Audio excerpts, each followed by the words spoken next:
Does truth exist? Because you have faith, does that make this book true?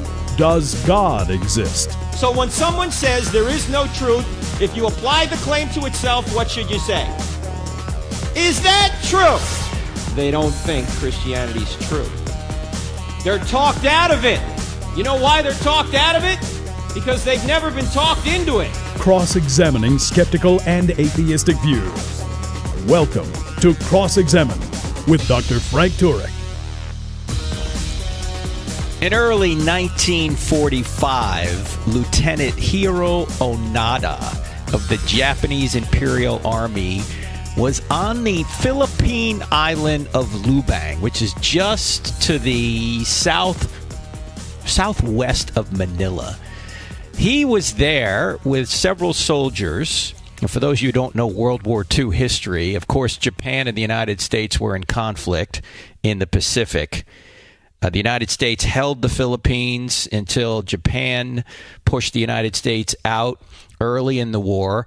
Later in the war, the United States went back to the Philippines to take those islands back. And it's at this point that Lieutenant Hiroo Onoda is on the island of 𝗦𝗢𝗓𝗓.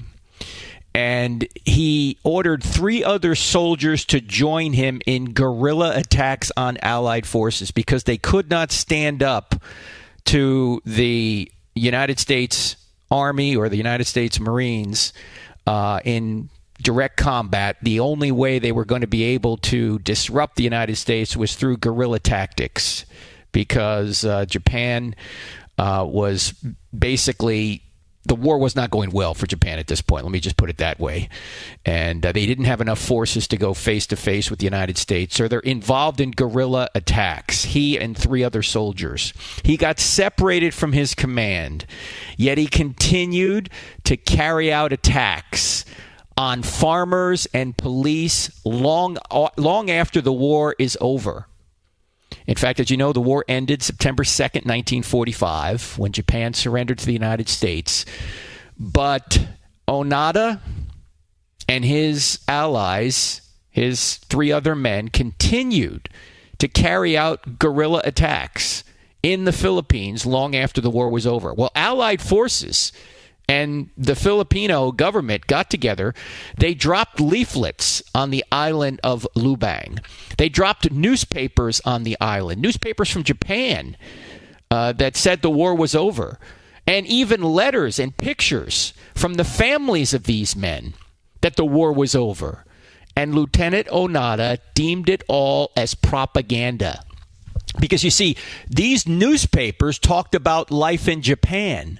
But to Lieutenant Hiroo Onoda, that really proved that the war must still be going on. Because if Japan had really lost the war, there should not be any life in Japan. Everyone should be dead. 100 million souls dying for honor was on everyone's lips, Onoda said long after the war. He said if one Japanese person was alive, Japan would not have surrendered. So he considered the newspapers propaganda altered by the United States. He considered even the letters that were dropped from his family on the island propaganda. The United States had pressured them into saying this. The war could not have been over.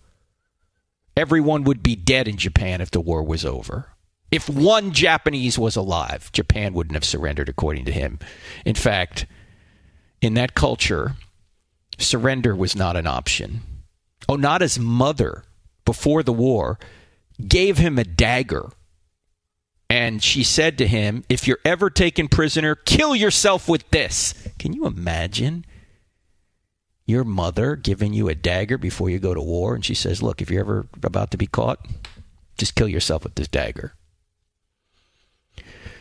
Well, Lieutenant Hiroo Onoda kept his guerrilla warfare up for 29 years. Did you hear that? 29 years. He continued to attack people for 29 years after the war. Somehow he stayed alive. His other 3 comrades eventually gave themselves up. One died, I believe. By 1974, it was just him.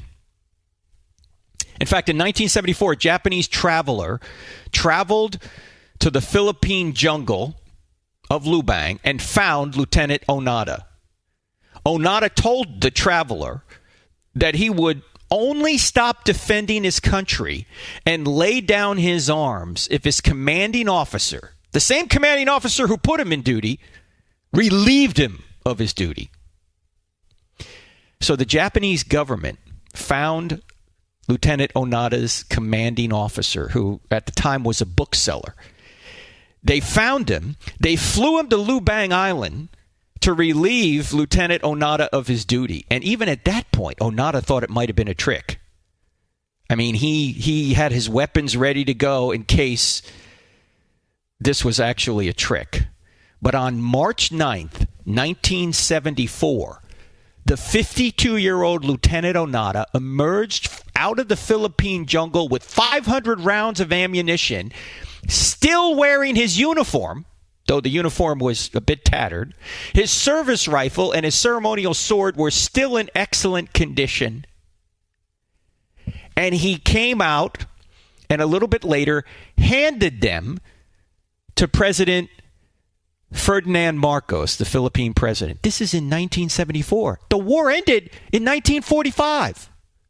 For 29 years, he continued to carry out his duty.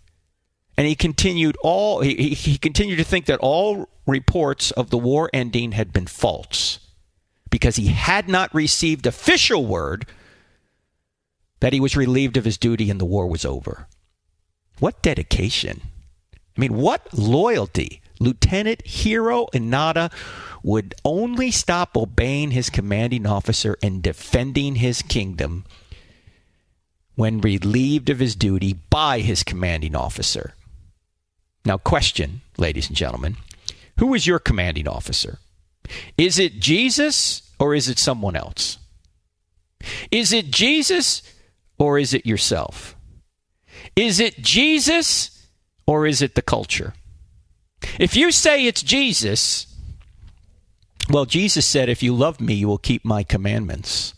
Yet I see people in churches today not only failing to keep his commands, none of us do perfectly, obviously, but I see people today denying they are commands at all, especially when it comes to sexual behavior. Question, do you really think that Jesus and his apostles were wrong about sex? Do you really think that the self-absorbed, indulgent, fickle culture that we're in now knows better? If you do, why have you bought into the culture's propaganda? Has Jesus relieved you of your duties? Do you think Jesus no longer has a kingdom worth defending? I mean, Lieutenant Hiroo Onoda was a true hero to his cause. He was loyal to his commanding officer and the kingdom he took an oath to defend. He wouldn't dare disobey his commands. Yet his commanding officer didn't suffer and die for him. Yet if you're a Christian, your commanding officer loves you so much that he suffered and died for you, yet you fail to follow his commands? Really? You're tempted to betray Jesus because you think you know better? Because you think your view of sex is more loving than the God who created sex? How is it that a Japanese soldier has more loyalty and dedication to his commanding officer than you have to the God who suffered and died for you? How is that? Yeah, I get it. I know it's tempting in the face of opposition to throw in the towel. I mean, how much easier would it be to just agree with your friends in the culture? Because if you don't agree with them, in the name of inclusion, tolerance, and diversity, they will extend no tolerance to you, brand you as evil, and exclude you for having a diverse view. Yeah, it's much easier to give in to all that. I get it. Well, I got a bunch of questions I want to ask you after the break. And if I sound preachy, I am. I'm preaching right now because I just don't think that we have enough loyalty to the God who suffered and died for us and wants what's best for me and for you in the culture. He knows what's best. We don't. We think we do, but we don't. You're listening to I Don't Have Enough Faith to Be an Atheist with Frank Turek on the American Family Radio Network, our website, crossexamine.org. That's crossexamine with a D on the end of it.org. We're back in just 2 minutes, so don't go anywhere. A lot more coming. Ladies and gentlemen, can you help me with something? Can you help me get this podcast before more people? Not only tell your friends about it, but go up to iTunes and put a 5-star review on the I Don't Have Enough Faith to Be an Atheist podcast. If you do that, it will help us move the podcast up the charts so more people will hear it. Thank you so much for partnering with me on this.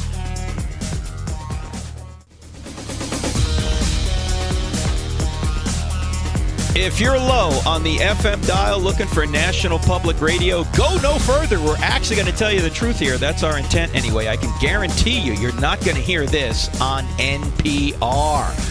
You're listening to I Don't Have Enough Faith to Be an Atheist with Frank Turek and the American Family Radio Network. And by the way, if you're listening to this on the Cross-Examined, the CE podcast, the one with the big CE on it, that is no longer going to be updated after this program, because after September 1st, we're moving everybody over to the I Don't Have Enough Faith to Be an Atheist podcast. So go to iTunes or wherever you get podcast and sign up for the I Don't Have Enough Faith to Be an Atheist podcast. It's the one with my picture on it. You'll see me there.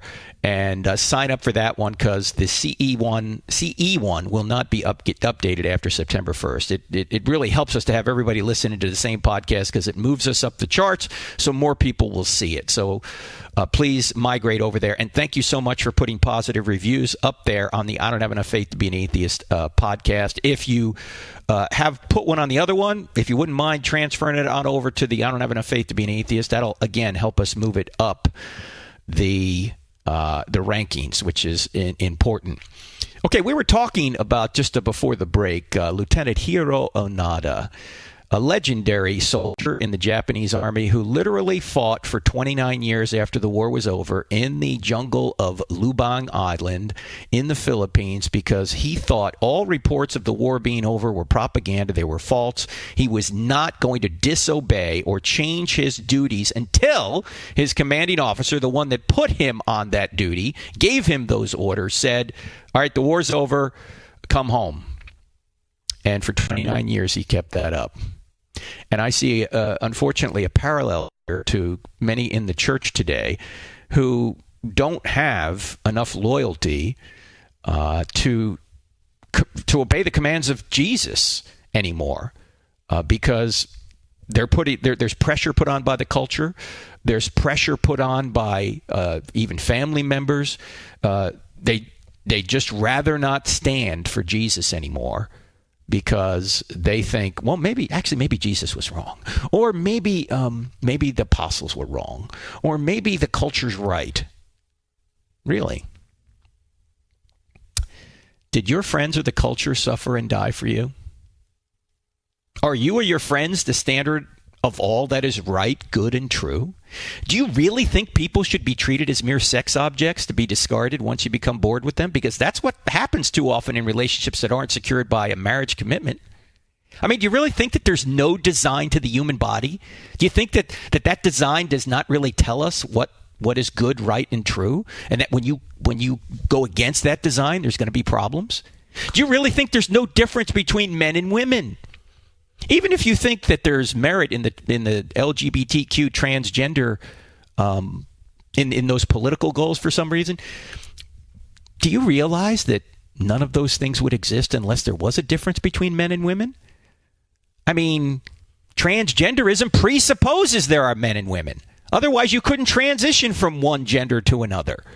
Homosexuality presupposes there are genders. If there weren't genders, there could be no such thing as homosexuality or heterosexuality. They presuppose that same-sex relationships are different from heterosexual relationships. If they didn't presuppose that, no one would be arguing for same-sex marriage or transgender surgery or any of these things. So these movements are inherently contradictory. In one sense, they say, well, gender's fluid. You know, there's nothing going on here. There's no binary. And yet, in order for there to be transitions between genders, you have to assume there are genders. You have to assume the binary reality that we all know exists. Do you really think that there are no negative medical consequences to same-sex behavior, or no negative medical consequences to promiscuous opposite-sex behavior? Do you really think that there are no psychological or moral differences between the opposite sex and same-sex behavior? Do you really think sex is just physical? And that in casual sex, no one gets hurt emotionally, psychologically, physically, or morally? Do you really think that Jesus and the apostles were just backward rubes who merely wanted to take away all your fun. If you think those things, then you've bought into the propaganda of the enemy of your soul, the enemy of the souls you think you're helping by denying the teachings of Jesus and the apostles. I mean, Lieutenant Hiroo Onoda, he would not believe in propaganda until somebody said, it's not really propaganda. The war has ended. Has somebody told you the war's over? I don't mean the war with people. I mean the war with the spiritual war, the war with Satan and demons. Do you ever think there's no such thing as spiritual warfare? Do you really think you are the standard of what's right, true, and good? Do you really think the culture is? The culture changes. 20 years ago, 30 years ago, the kind of things that we think are good, whole, right, and true now aren't anymore. The culture changes. 20 years from now, the culture's going to be onto some other fad. By the way, the only way you can measure change is against a standard that doesn't change. If God's nature does not exist, we couldn't even measure differences between one behavior and another behavior. We couldn't say one is better than the other if there's no unmovable standard of good. No, the real truth is this. Sex is like fire. If you keep it in the one place in your house it's supposed to be, your fireplace, it's wonderful. It'll warm you. But if you get it anywhere else in your house, it will burn your house down. Maybe not immediately, but certainly over the long term. And everyone who's listening to my voice right now over 40 years old knows what I'm talking about, maybe even younger. Because many of us have tried, we're just going to treat sex casually and everything's going to be fine. No, it's not. You have sex with somebody, everything changes forever. Sex is not just physical. If sex is just physical, why is it that if somebody rapes you, it's worse than if somebody just physically assaults you? If sex is just physical, why is it if the person that you love goes off and has a physical relationship with somebody else and they come back and they say, oh no, it's just physical. There's nothing else going on here. Why do you get all upset over that? Because you know it's not just physical. It's psychological. It's emotional. It's spiritual. It's moral. There's so much more to sex than just the physical. People get more. No, let me put it this way. There are more consequences, either good or bad, that come out of sex than virtually anything else that we do. We can't treat it trivially. We can't treat it as just a physical act. It's not just a physical act, and you know what I'm saying is true. Now, it can, to you, become just a physical act if you get so jaded that you treat it just like a physical act over and over again. But in reality, it's not. It either has tremendous upside or tremendous downside, dependent upon how you use it, just like fire. The truth is this: Jesus and the apostles expressed the most loving ethic in history. It's motivated by the kind of love that treats people as valuable in themselves, because they are valuable in themselves. They're made in the image of God. Human beings are not means to an end. They are not means put on this earth to satisfy your sexual or personal desires. They are ends in themselves. The sexual ethic of Jesus and the apostles seeks what's best over the long term for the person. It's the kind of love where people are not treated as just mere objects to be discarded once used, but as life partners who can participate and experience in a union with one another and who can create new life, just as God did. In fact, creating new life is one way we are imagers of God.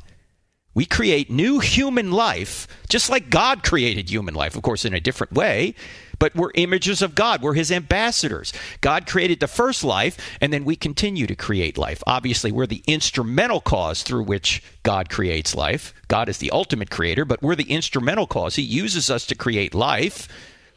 When a man and a woman come together, we are to be like God by procreating. That can only be done by a man and a woman. And mothering and fathering can only be done by a man and a woman. Parents are not interchangeable. Now, that's not to say single parents can't bring up their kids well. They can. They just have a more difficult time because mothering and fathering are different. And yet, we think we know better than Jesus and the apostles. Now, I know some people are thinking, well, Jesus never talked about some of these issues. Maybe the apostles did, but Jesus did. Okay? In Mark chapter 7, Jesus says, it's not what goes into a man that makes him unclean. It's what comes out of a man that makes him unclean. And he mentions theft and sexual immorality and some other things. Now, when Jesus mentioned sexual immorality, what did that mean? That's a category of sins that contained a number of individual sins. Sexual immorality to Jesus and his followers meant sex outside of marriage. It meant adultery. It meant homosexuality. It meant bestiality. It meant rape. It meant any kind of sexual behavior outside of the union of a man and a woman inside of marriage. That's what the category sexual immorality meant when Jesus said it. Yes, he didn't mention all of those sins individually by name. He didn't need to. When he mentioned theft, that was something that would make a person unclean. But he didn't have to mention every kind of theft. He didn't mention felony home invasion. But that didn't mean that Jesus was for felony home invasion, or Jesus never said anything about felony home invasion. He did say something about felony home invasion when he used the word theft, because felony home invasion is just a species of theft. He doesn't have to mention every possible immoral behavior for him to have mentioned the category of immoral behavior. And so when he mentions theft, he's including all kinds of theft. Just like when he mentions sexual immorality, he's including all kinds of sexual immorality. Whether it's heterosexual, homosexual, bestiality, rape, whatever these things are, Jesus has mentioned them. But even if he didn't mention them, that doesn't mean A, he's for them, and B, Jesus, through the second person of the Trinity, inspired the entire Bible, because the Holy Spirit, being also God, Jesus being God in his divine nature, they inspired, along with the Father, of course, the entire Bible. So when Paul writes about sexual immorality, or Jude or any other writer writes about it, it might as well be Jesus saying it. There's no more authority to Jesus' words than there are to the apostles' words, according to Christian theology. They're all equally inspired, equally authoritative. So, Jesus is looking out for us when he says that sexual immorality is something that makes us unclean. He doesn't want us to be unclean. He doesn't want us to experience the negative effects. When Paul says flee sexual immorality, it's for our own benefit, our own good. And when we come back from the break, we'll talk more about this and get into maybe some other questions that you have emailed me at questions. Actually, the email address is hello@crossexamined.org. Hello@crossexamined.org. You're listening to Frank Turek, the I Don't Have Enough Faith to Be an Atheist radio program and podcast. We're back in 2 minutes.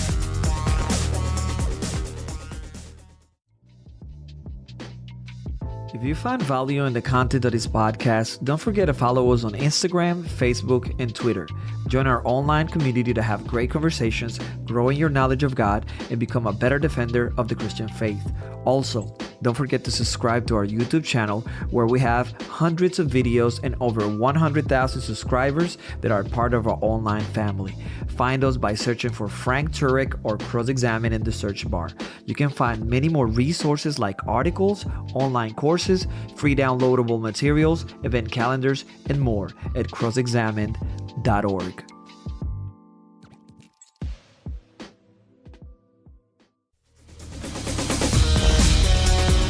September 7th, next week, right here near Charlotte, North Carolina. Actually in Monroe, North Carolina, just to the south. I'll be at Lee Park Church. It's a Saturday. We're doing a little apologetics conference, 9 to 3. My friend Tricia Scribner, she'll be there as well. And it's at Lee Park Church in Monroe, North Carolina. Just go to our website, crossexamined.org, click on events. You'll see it there. Also, this coming week, we're starting the I Don't Have Enough Faith to Be an Atheist. Actually, it's now called the Why I Still Don't Have Enough Faith to Be an Atheist online course. And if you want to be a part of that, go to crossexamined.org, click on online courses. And if you sign up for the premium version, you'll be on the Zoom video program with me several times live during the next couple of months. to interact with one another, to learn from one another. I'll try and answer any of your questions. That's what we do on these Zoom videos. And Zoom video is great. I mean, you can have a whole bunch of people see one another on video live, and that's the program we use to interact on the Why I Still Don't Have Enough Faith to Be an Atheist online course. A bunch of other courses coming up as well, but check our website, crossexamine.org. Click on online courses. You'll see them there. But you need to sign up for this one immediately because we're going to run out of room in their premium version. We want to keep the class small enough so everyone can ask questions on the Zoom video encounters that we have. Okay, we are talking about this issue of why people seem to just give up on what Jesus and the apostles said in the face of the culture, particularly when it comes to sexual immorality. People today just, I guess they want to buy into the new religion of sex that we see here in America. If you notice that many of the things we fight over, certainly politically, have to do with sex, whether it's abortion, same-sex marriage, transgenderism, now that people think that the government needs to pay for transgender surgery somehow, what bathrooms we're going to use. I mean, these are all issues related to sex. And I understand why. Look, if there is no God, people think, well, that's really all we have here, just relationships and sex. And, I get that. I understand why people think that way. But there's a lot more to life. And certainly if Christianity is true, there's a lot more to life than just sex and relationships. I mean, that's a big part of it, but that's not it. That's not why we're here, just to have sex and relationships. We're here to know God and to make him known. We're here to accept the free gift that Christ has provided us, and to know God in doing that, and to make him known to others, so we can not only enjoy him here temporally, but also in eternity. Now, I know that much of this is motivated by you want other people to experience relationships, and that's a good impulse, by the way. You want people to have love in their life and to experience relationships. But if you really want to love your friends, ladies and gentlemen, you want to love your friends as Jesus commanded you to love their friends, or to love your friends. You want to love them? You got to tell them the truth. Don't give them the false idea that the sins they are committing, that the sins you are committing, aren't really sins. That Jesus and his apostles had it all wrong. That you're okay and I'm okay. No, we're not. I'm not okay. You're not okay. We're all born with an orientation to bad behavior.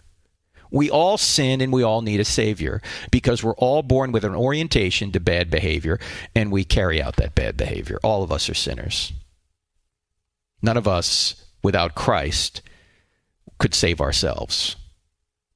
We're all in the same sinful boat. In fact, someone put it this way: evangelism is just one beggar showing another beggar where the food is. We're all beggars. We all need a savior. And when we know what the savior has done for us, and we realize what he's done for us, then we're motivated out of love to obey his commands, even commands that we don't like. Look, I don't like some of the commands either. But I'm not the general manager of the universe. I'm not the moral arbiter of the universe. I may think I know what's best, but I really don't. So, if you think you know what's best and you're going to go against Jesus, first of all, it seems odd to me that somebody would claim to be a Christian and disagree with what Jesus said or his apostles said. Not only are you being disloyal to Jesus by denying his teaching on sexual ethics, you are not loving your friends, but you're hurting them because you're enabling them, you're encouraging them to go down a road they ought not go. Do you know what sin is? Sin is really anti-creation, if you think about it. It's like evil. Evil is anti-creation. Sin and evil, same kind of thing, right?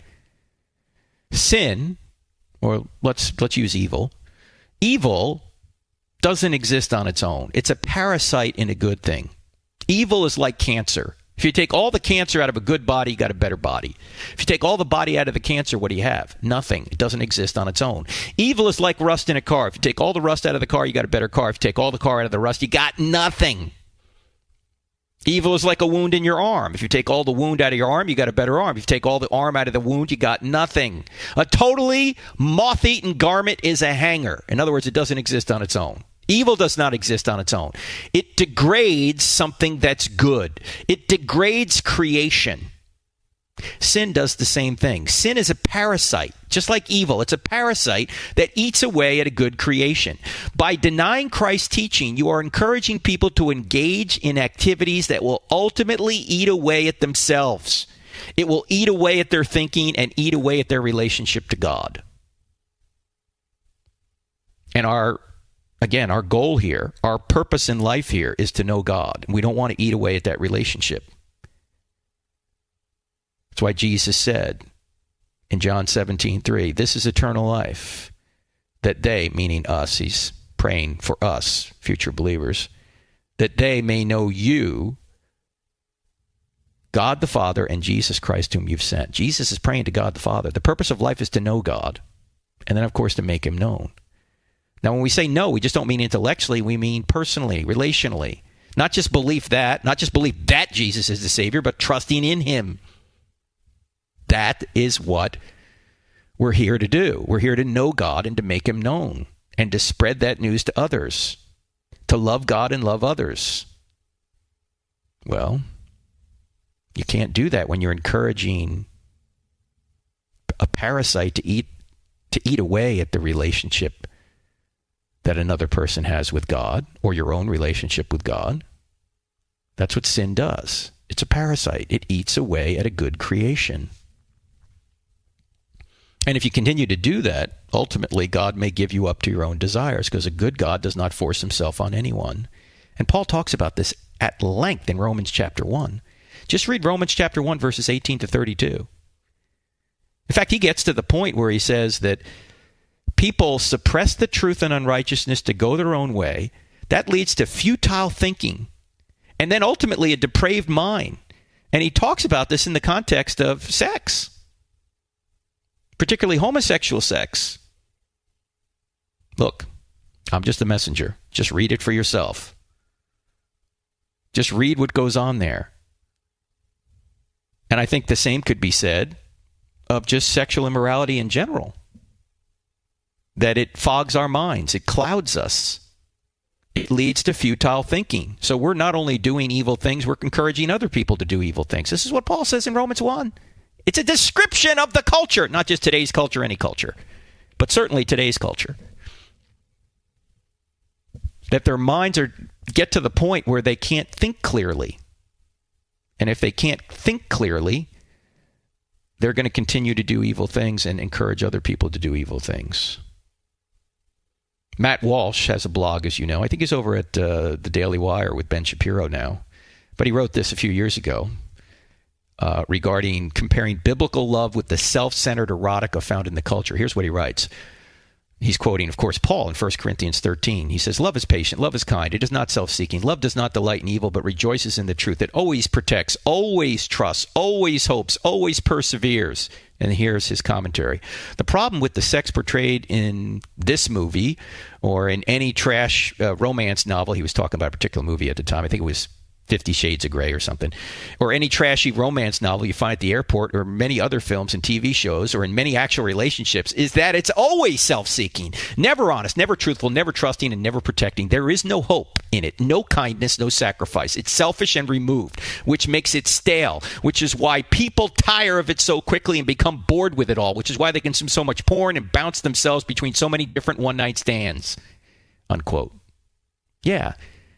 I mean, if you're in a relationship with someone right now, is the other person seeking to protect you?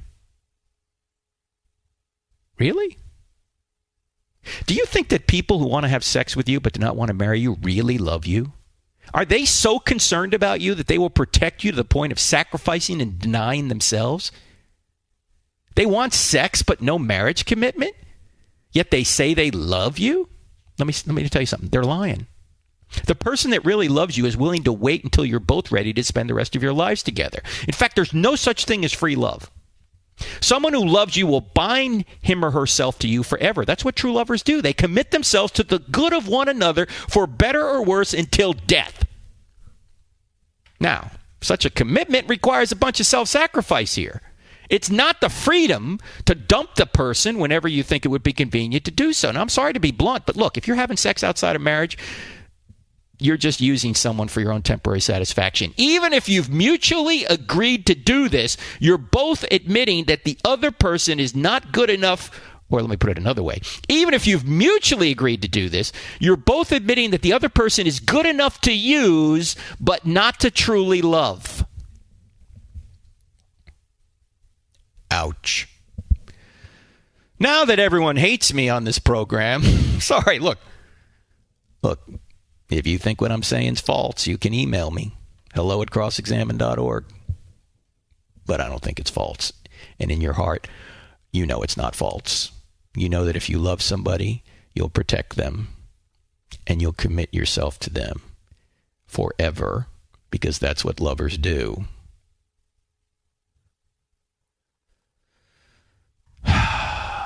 Yeah, no one wants to talk about this stuff, do we? Nope, we just want to sweep it all under the rug.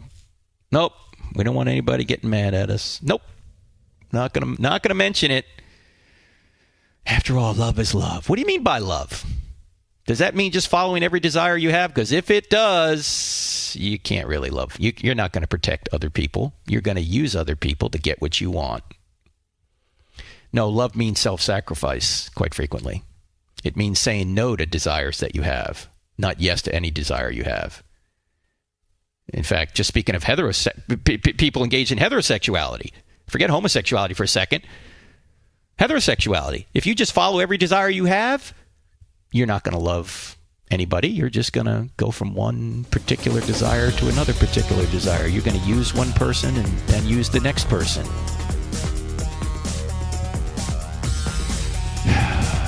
Sorry, folks. Cheery. I know it's a cheery show, but look, you just got to speak the truth here.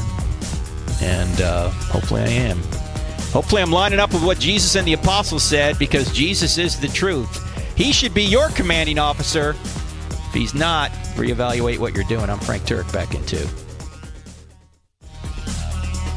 Ladies and gentlemen, I Don't Have Enough Faith to Be an Atheist is a listener-supported radio program and podcast. If you like what we do, would you please consider going to crossexamined.org and giving us a tax-deductible donation? 100% of your donations will go to ministry, 0% to buildings. Thanks so much.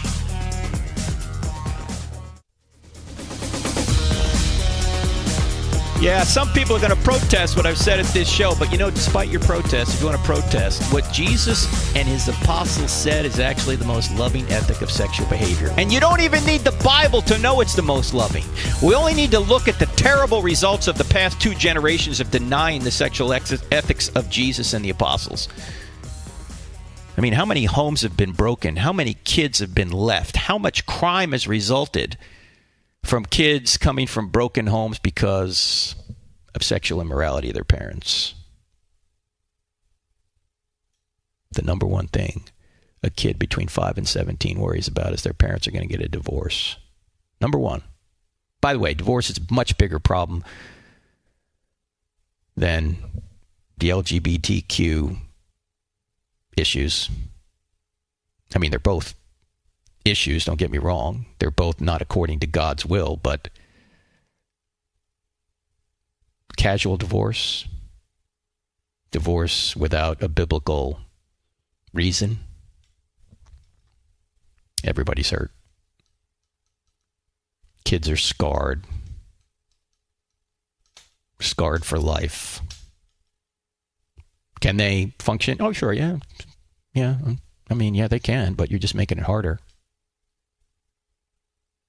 Look, I'm 57 years old. My parents are 83 and 81. If they got married, if they got divorced right now, I'd be scarred. And I'm 57. Think about kids. Yeah. All right. Enough of the cheer today, ladies and gentlemen. You're listening to I Don't Have Enough Faith to Be an Atheist with Frank Turek on the American Family Radio Network. Let me go to a couple of your questions because, I got a question from Rick today about marriage. He said, Dr. Turek, I need some advice on how to counsel some of my friends. Several of my friends have children with an unbelieving partner but aren't married. If that person were to become a Christian or realize they've been living incorrectly, what would be the next step? Do I encourage them to get married and model a Christian life for the unbelieving spouse like Paul talks about? Or should they just leave the unbelieving partner? I know the Bible talks about not being unequally yoked, But in these situations, they basically already are yoked. In some cases, they've been together for years. Splitting up would have the same negative effects as divorce on the children. What advice would I give them? Well, I think, Rick, you've probably already hit the nail on the head in this case. You know, here's what we try and do. We scramble the eggs, and then we expect God to unscramble them. No, so there's some places you go that there's no easy answer to get back to wholeness. I remember I had a call once from a guy who said he knew of a Muslim who, to become a Christian, he already had 4 wives. What does he do now? I'm like, wow, never thought of that. I don't know. What does he do now? I guess somehow he's got kids with all 4 wives. What does he do? That the eggs have already been scrambled. How do we unscramble? We can't. We've got to do the best we can, I guess, at this point. I mean, I would encourage the person, probably like you probably would, Rick, here, to marry the other person, even though they're not a Christian. You're already, in effect, married anyway. You've got kids together. And be the influence on the other person, as Paul talks about. I think he talks about this in 1 Corinthians 7, I want to say, that you can sanctify the other person who's not a believer, if you're a Christian, in that relationship, and be there for the kids that you've already created. That's what I would say. Again, there's nothing in the Bible about this other than what I just said with regard to Paul saying, hey, you know, you can sanctify the unbelieving spouse.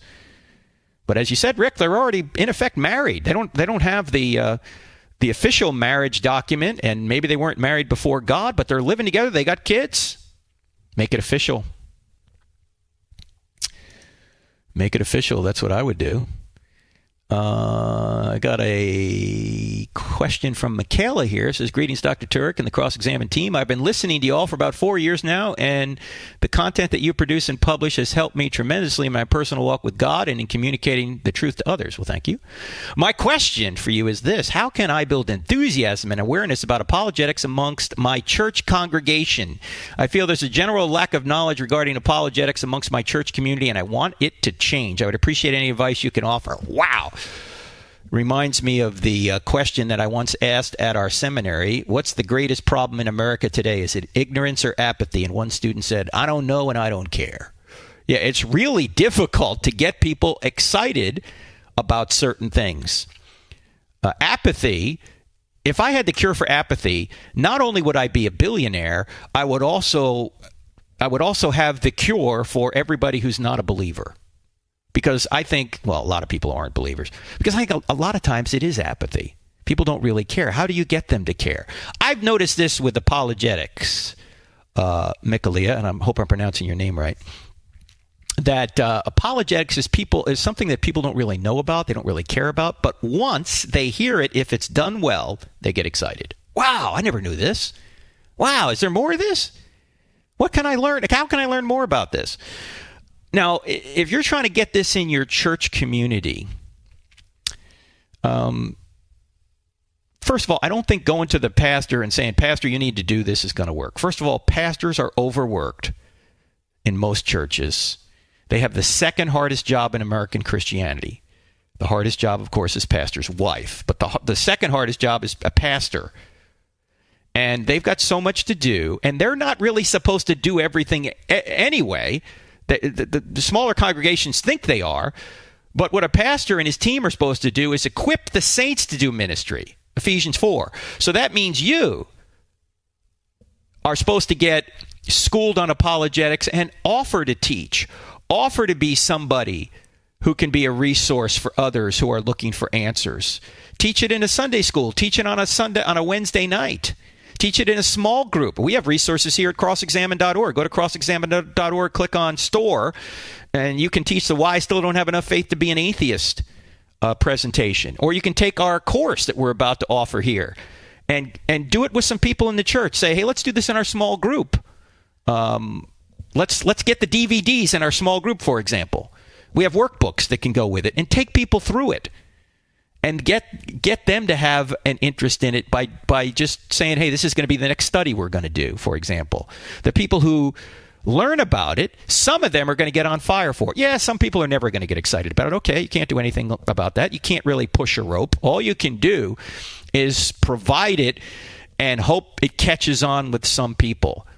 Now, a lot of times, as you know, something will only become important when it becomes personal.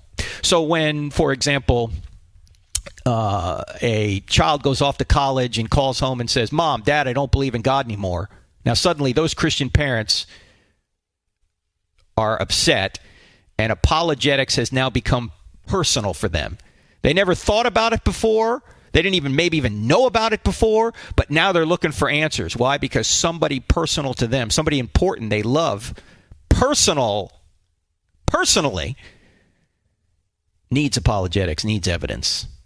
And so now they're interested. So it may be that you can ask the question of your congregation, how many people do you know who have gone off to college and are now have walked away from the church or walked away from the faith? They even do this in high school now. Maybe you can get the youth pastor involved.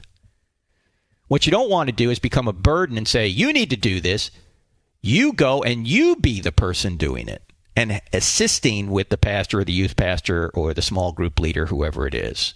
You can't just have a problem and dump the problem on somebody who's already overworked. All you can do is agree to help with the problem by being a resource for that person. So good question, Michaela. If I'm again pronouncing your name right, I hope I am. Let me go to another question from Claudia. And she's a 19-year-old Christian law student from Australia. She said, I've been getting into a lot of debates lately about objective morality with friends. I've been using your example of, was the statement there are no humans on the earth true before there were humans on the earth? And a lot of my atheist friends have conceded to this point that there is objective morality after all. Actually, that's not an argument for objective morality, but for objective truth anyway. And then she goes on to say, Claudia says, however, a friend of mine says that the standard of morality doesn't come from God, but it comes from the notion that anything that deprives people of their life, shelter, food, or reproductive rights, i.e. rape, is wrong. How would you respond to this? Well, I would first ask, what do you mean by that? What notion are you talking about? And how did you come to that conclusion? Why do you think that's true? And this notion, is this notion objective? Suppose Hitler comes along and he has another notion that says that he gets to kill people who get in his way because he wants to build the super race, and you're undesirable in his view. You're somebody that's going to get in the way of resources that the super race needs, so we're going to kill you and take your stuff. Why is he wrong if there is no God? If there is no God, then everything's just a matter of opinion. It's just your opinion against somebody else's opinion. So the standard of morality either comes from outside of human beings or it comes from human beings themselves. If it comes from human beings themselves, then it's not objective. It's just my opinion against your opinion. If it comes from outside of human beings, then that's what we mean by God's nature. You see, if goodness doesn't exist, there's no such thing as being good or bad, because there's no way to define good or bad. And what we mean by goodness is God's nature. It's outside of us. It's before us. It's authoritative to us. It's beyond us. If not, nothing is ultimately right or wrong, good or bad. And this is how we judged the Nazis at Nuremberg. We said to the Nazis, they said, hey, we're just obeying the orders of our government. And we said, oh, there's a standard beyond your government. It's called international law. It's called the moral law. It's actually God's nature. And you have a moral duty to disobey an immoral order from your government, because there's a government beyond the government, and that's God. That's his nature. If there's no government beyond the government, then we can't say the Nazis were really wrong. So another thing this gentleman, Claudia, is confusing is the difference between ontology and epistemology. Ontology is that something exists. Epistemology is how you know that something exists. And he's dealing in epistemology. He's saying, well, I know it's wrong to murder people, for example. Okay, you can know it. But why is murder wrong if there is no God? Why is there a standard of goodness? What grounds that? God's nature grounds that. Without God, nothing is ultimately right or wrong. It's not just an argument from authority. It's an argument from the ontological nature of God's nature. Ontological nature of God. Anyway, we'll talk about it later.